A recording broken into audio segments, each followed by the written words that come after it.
One of the reasons why people have trouble playing bar chords is because they try to jump in and use the full bar chord straight away, treating it just like any of the basic chord shapes. But you can't learn bar chords the same way that you learn those basic chord shapes. There's actually an intermediary step, something between the basic chords and bar chords that you can learn that'll make it so much easier, and that is the power chord.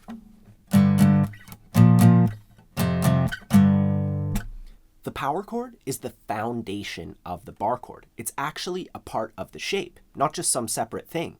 And by learning it, you're going to accomplish one overlooked but incredibly important thing, which is building the support system. Your arm position, your wrist, your elbow, your shoulder. Learning the power chord forces you to develop a proper support system, and proper posture. And that's what makes it such a great guitar hack, the fact that it helps you do that, but it's also a real musical device that you can learn songs with right away, no matter what your skill level. It's not just some boring exercise. You get to learn songs right away and build the strength for bar chords. The power chord was the first chord shape that I learned before I learned G, C, or any of that stuff. It's integral to guitar. And before we get started, a couple quick things. If you'd like a printable worksheet for this lesson, that's available on my Patreon page. It has all the exercises tabbed out for your convenience. There's a link below for that. Also, don't forget to grab your copy of my free ebook. It's completely free for all my subscribers and goes over all the fundamentals of guitar. There's a link in the corner for that. So let's just jump right in and learn the power chord. We'll start by placing our index on the 5th fret of the thickest string. So we're on the thickest string, 1, 2, 3, 4, 5, all the way at the 5th fret. And we're going to add our ring finger to the 7th fret of the next string. So that's the 7th fret of the A string. And a good tip here is to be mindful of your thumb placement. You want it to be halfway between your fingers so that it can provide equal support to each. You want it to be pointing upwards and halfway between your fingers. And you'll also want to spend some time adjusting it up and down on the back of the neck. You don't want it too high and you don't want it too low. If it's too low, see how it makes my wrist bend? I want it just right, somewhere around the middle of the neck where it's nice and comfortable with my elbow in, my thumb upright. This is the time to pay attention to all those little details. If we go through our checklist, the first thing is to have your shoulders up nice and straight. Your shoulders are connecting your arm to your back. So you have your shoulder in a good position. It's not slouching forward, nice and back. Then you take your elbow in a little bit. You make sure that your thumb is in a good position so that your wrist can have a nice neutral position. I don't want it bent too far either way. Nice neutral position. And that's courtesy of my thumb, my elbow, my shoulder. And do everything it takes to make this shape feel comfortable. Then you just try it, pluck the thickest string and the next string. Doesn't have to be perfect, Remember the usual, putting your fingers as close to the fret as possible. Still applies here. And that's the whole shape, just those 2 notes. And if you've tried learning full bar chords like the F chord, you can see that these are just the lower 2 notes from that, main bar chord shape. Anyways, I want you to take a moment and test those notes, adjust your positioning till they sound and feel good and you're not putting too much pressure down. And once you can play it, you'll want to try moving it around a little bit. And that's the beauty of this shape. It's movable and can be played practically anywhere on the fretboard. The trick is to focus on your first finger. Your first finger is playing the root. It leads the way, and the ring finger just follows it, always playing the next string 2 frets higher. So if we're on the 5th fret, my ring finger is on the 7th fret, and I could go down to the 3rd fret, my ring finger is going to be on the 5th fret. There's always 1 fret of space between them. Let's try going back and forth between the 5th and 7th fret now. So we're on the 5th fret, we follow our first finger, that's the important one. up to the 7th fret, keeping that shape. We always keep 1 fret of space between our index and ring finger. And we just go back and forth between 5, slide it up to the 7th fret. And we want to still be paying attention to all that stuff with our elbow, our wrist, our thumb, our shoulder.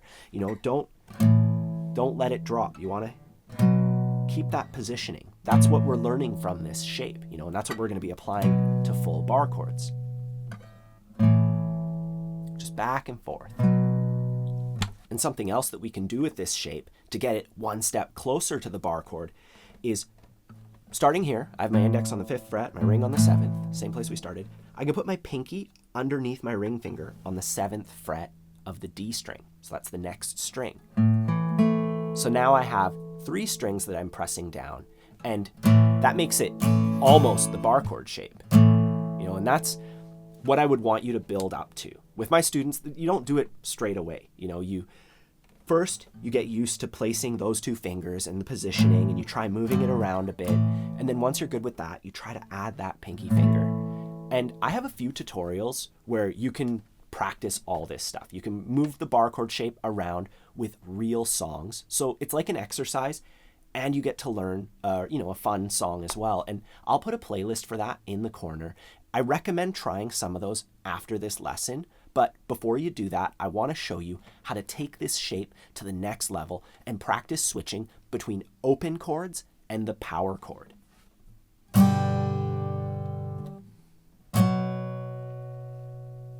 This is what's going to help you integrate bar chords into your playing, you know, switching between the easy chord shapes plus bar chords. That's the goal, right? So this is how we step into that world. We're going to start by going from a G chord into a B power chord. And I'm going to assume that you're familiar with the G chord. As for the B power chord, or B5 chord for short, we take our power chord shape. We're going to place our index finger on the 2nd fret of the A string, and then our ring finger follows that by going on the next string 2 frets higher. So 2 plus 2 is 4, 4th fret, and that's it. At this point, we can leave it like that, or if you're ready, you can add your pinky finger just underneath your ring. So that's on the 4th fret of the G string. Get a bit fuller of a shape. And when you switch between this and the G chord, you can leave your index finger down. You basically pivot off of that finger, going back and forth between the 2 shapes. So I have my G chord, I leave my index finger down, I go into my B power chord. And once you're good with that, it's not too much harder to just add your middle finger to the power chord shape, flatten down your index a bit, and play the full bar chord. So I have G, I pivot off that finger, add my ring, that's step 1, get used to that. And then I do it with my ring and my pinky, getting used to that all over the course of, you know, many practice sessions. Then finally, I add my middle finger to the 3rd fret of the B string to make that famous bar chord shape. And for the top string, I can just lean in with my index finger a bit, add some pressure, and that's the full bar chord shape. And once you're at that point, you know, once you're ready to start placing those extra fingers and making the bar, that's where you can do the usual bar chord practice stuff, you know, strengthening your finger, adjusting your bar finger, learning where to apply the pressure. And, you know, I have a mini series on YouTube. It's a 3-lesson series where we go over all that stuff. I'll put a link to that in the corner as well. And I also have a course, Barre Chords Made Easy, that takes you through this entire process, starting with the power chord and working your way up into bar chords, learning how to play every common bar shape, to switch between the regular chords and bar chords, to use embellishments on bar chords to turn them into 7th chords. You know, we really do a lot of stuff with it because it is such a versatile shape on guitar. You know, it is one of those next level things. So please check that out. If you have any questions, let me know in the comments down below. Don't forget to like and subscribe and hit the bell icon to be notified of future lessons, and have a fun time practicing. I'll see you soon.